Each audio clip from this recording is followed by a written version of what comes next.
Hello friends, welcome back to my channel. তোমরা সবাই কেমন আছো? আশা করি খুব ভালো আছো। আমিও খুব ভালো আছি। তো আজকে চলো একটা শপিং মলে যাই। আর এখানে চলে এসেছি। তো আমি এখানে কি নিতে এসেছি তোমাদের সাথে শেয়ার করব। পুরো ভিডিওটা অবশ্যই দেখতে থাকো, স্কিপ করো না। আজকে নিতে এসেছি একটা তামিলনাড়ুরই একটা ফেমাস ড্রেস, যেটা আমরা জানি না। তো স্কুলের নাম বলে দিয়েছিল, তো কি পাট্টু বোড়াই না কি একটা নাম, তো আমি ঠিক জানি না। তো আমার ছেলেকে বলেছে, তো ও জেনে এসে বা লিখেছিল খাতাতে। তো ও আমাকে এসে বললো যে এই রকম একটা ড্রেস কিনতে হবে। তো দোকানে এসে গেছি, দোকানে গিয়ে বললাম তো এরকম একটা ড্রেস বের করো, না হলে আমি মোবাইলে একটু মানে মিশো অ্যাপে একটু সার্চ করে দেখলাম যে এইরকম ড্রেস হয়। তো এই ড্রেসটা নিলাম। আর তো এই একটাই ছিল, আর চয়েস করার মতো আর কিছুই নেই ওর মাপে। তো এই জন্য একটাই নিলাম। আর এদিকে দেখো, ওই জন্য মানে ছেলের জন্য মানে আকাশের, ও তার মানে বাঙালিদের যে ধুতি পাঞ্জাবি ওটাই পরে ও তার ওইখানে অনুষ্ঠানে পার্টিসিপেট করবে। তো এই জন্য ওর জন্য ধুতি নিলাম, পাঞ্জাবি আছে। তো তোকে বললাম পাঞ্জাবি আর চোস্তা পরে নিতে। ও বললো না না, আমি ওটাই পরবো না, আমি ধুতি পাঞ্জাবি বলেছি, তো আমি ধুতি পাঞ্জাবিই নিব। তো যাই হোক, ভাই বোনের দুজনের দুটো ড্রেস নিলাম। আর এইদিকে দেখো, দোকানটা এতটা সুন্দর লাগছে কি বলবো। আর ও তামিলের মতোই দেখাচ্ছিল। আমি বললাম যে তামিলদের মতো না, এটা আমাদের বাঙালিদের যেভাবে ধুতি পরা হয় ওই রকমই ধুতি বের করতে। আর এটা তো তামিলের সত্যি, এটা মানে শার্টের উপরে ধুতি ঘুরিয়ে ঘুরিয়ে পরে, তো ওই রকম না। যেহেতু বাঙালি আমরা, তো বাঙালির মতো সাজতে হবে। তো এই জন্য এই যে আমরা নিয়েছি।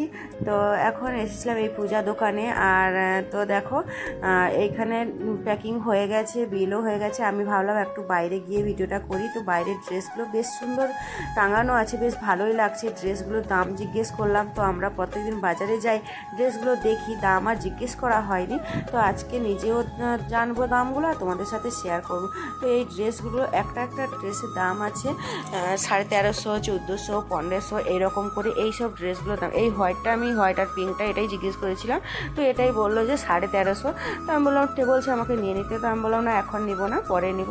তো ঠিক আছে, এখানে দেখো ফোনপে করে টাকাটাও দিয়ে দিলাম।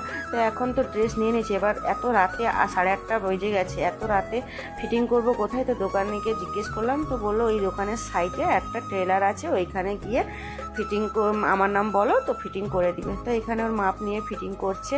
তো যাই হোক, তো এখন বাড়ি যাব। ফিটিং হয়ে গেছে, যাই হোক মানে সঙ্গে সঙ্গে জিনিসগুলো হাতের কাছে পেয়ে গেছি, ভালো হয়েছে।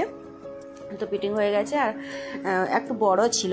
তো এখন বাড়ি চলে এসেছি, বাড়িতে এসে রান্না করব। তো ফ্রিজে মাছ ছিল, মাছটাকে বের করলাম, লবণ হলুদ মাখিয়ে মাছটাকে রান্না করব। একদিকে ভাত বসিয়ে দিয়েছি। তো এখানে মাছটাকে ভাজতে বসার জন্য তো আমি কড়াইটাও বসিয়ে দিলাম, যাতে কড়াইতে তেলটা গরম হয়ে যায়, তাড়াতাড়ি রান্নাটাও হয়ে যাবে। তো আমি মাছের মধ্যে একটু সর্ষের তেল দিলাম। তো এটাকে দিয়ে ভালো করে ম্যারিনেট করে, প্লেটটাও ফেটে গেল। তো যাই হোক, তো আমি এবার মাছটাকে ভাজতে বসিয়ে দিব। তো এদিকে মশলাগুলোও করে নিব। মশলাগুলো করার জন্য এখানে দেখো মিক্সিতে নিয়ে নিলাম সর্ষে। তো আমি একটা টমেটো কেটে নিয়েছি, কেন হাতের কাছে সময় নেই, তাই জন্য আমি মিক্সিতে দিয়ে সবগুলো একসঙ্গে পেস্ট করে রান্নাটা করে নেব। তো রসুন 2-3 কোয়া রসুন দিলাম, বেশি রসুন দিইনি। আদা দিলাম, আর একটা পেঁয়াজকে কেটে নিব। তো আমি জায়গাটা অপরিষ্কার হয়ে গেছিলো, তো এই জন্য পরিষ্কার করে নিলাম, একটু মুছে নিলাম। আর পেঁয়াজগুলোকে কেটে নিব। তো ততক্ষণে কড়াইটাও গরম হয়ে যাবে, আর আমার মশলাও মানে মাছটা ভাজতে ভাজতে মশলাগুলোও রেডি করে ফেলবো। কেননা তাড়াতাড়ি রান্না না করে দিলেও বাচ্চাটা সকালে উঠে আবার স্কুলে যাবে। তো ওদেরকে রান্না করতে হবে, আবার স্কুলে যাওয়ার জন্য সকালে আমাকে একটু তাড়াতাড়ি উঠতে হবে, কেননা ওদেরকে রেডি করিয়ে তারপরে। কিন্তু সকালে রান্নার ঝামেলাটা নেই। এই তো ওরা স্কুলে বিরিয়ানি খাবে বলে পয়সা দিয়ে দিয়েছে, তো এই জন্য সকালে রান্নার ঝামেলাটা নেই। আর তোমাদের দাদা ভাইও ও হোটেলে খেয়ে নিবে। তো যাই হোক, এখানে আমি পেঁয়াজটা কেটে নিলাম, টমেটো পেস্ট করে নিয়েছি। কড়াইটাতে তেলও গরম হয়ে গেছে।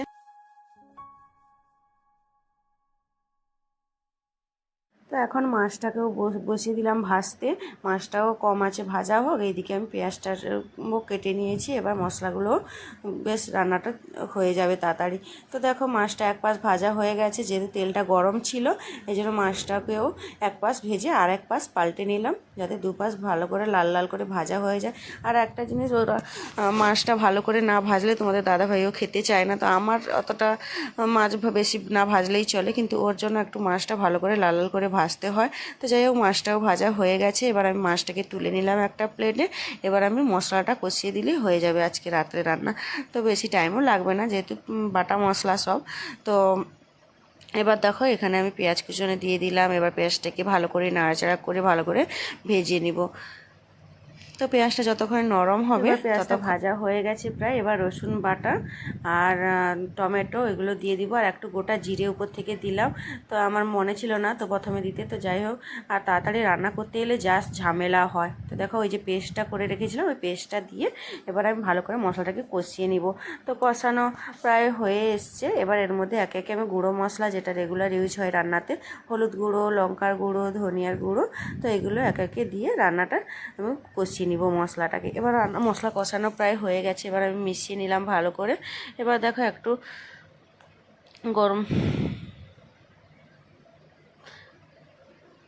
গোলমরিচের গুঁড়া দিলাম। তো এবার মশলাটাকে কষানো হয়ে গেছে, একটু জল দিয়ে ওই মিক্সিতে যেহেতু পেস্ট করেছিলাম ওটা ধুয়ে একটু জল দিয়ে দিব, কেননা ওটার মধ্যে অনেক মশলা লেগে আছে। এবার আমি মাছটা দিয়ে এদিকে ফুটতে দিয়ে দিব। তো একটু নাড়াচাড়া করে জল দিলাম। এবার জল দিয়ে একটু ফুটে গেলে এটা রেডি হয়ে যাবে। তা স্বাদ মতো নুন দিলাম, একটু কসুরি মেথি উপর থেকে ছড়িয়ে দিলাম। আর কসুরি মেথি উপর থেকে ছড়িয়ে দিলে তরকারির সেন্টটা বেশ ভালোই আসে, আর খেতেও বেশ দারুণ লাগে। মনে হয় যেন অনুষ্ঠান বাড়িরই রান্না খাচ্ছি। তো এবার একটু গরম মশলা গুঁড়ো উপর থেকে ছড়িয়ে দিলাম। এবার নামিয়ে নিব। আর এদিকে আমি, তো দেখো দেখতে কত সুন্দর হয়েছে, আর এই একটা তরকারি দিয়েই ভাত খাওয়া হয়ে যাবে। আর এদিকে আমি একটু কুমড়ো ছিল, তো কুমড়োর চপ বানাচ্ছি।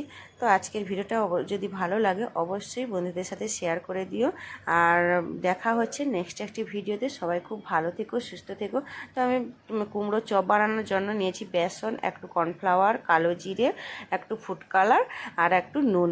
তো দিয়ে ভালো করে একটা ব্যাটার করেছি। এবার কুমড়োটাকে আগে থেকে কেটে নুন মাখিয়ে রেখেছিলাম। এবার এই ব্যাটারটা ডুবিয়ে চপগুলো ভেজে নিলাম। তো আজকে রাতের খাবার রেডি হয়ে গেল, চপ আর ওই মাছের তরকারি।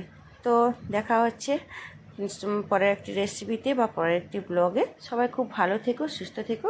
Tata, bye bye, good night সবাইকে।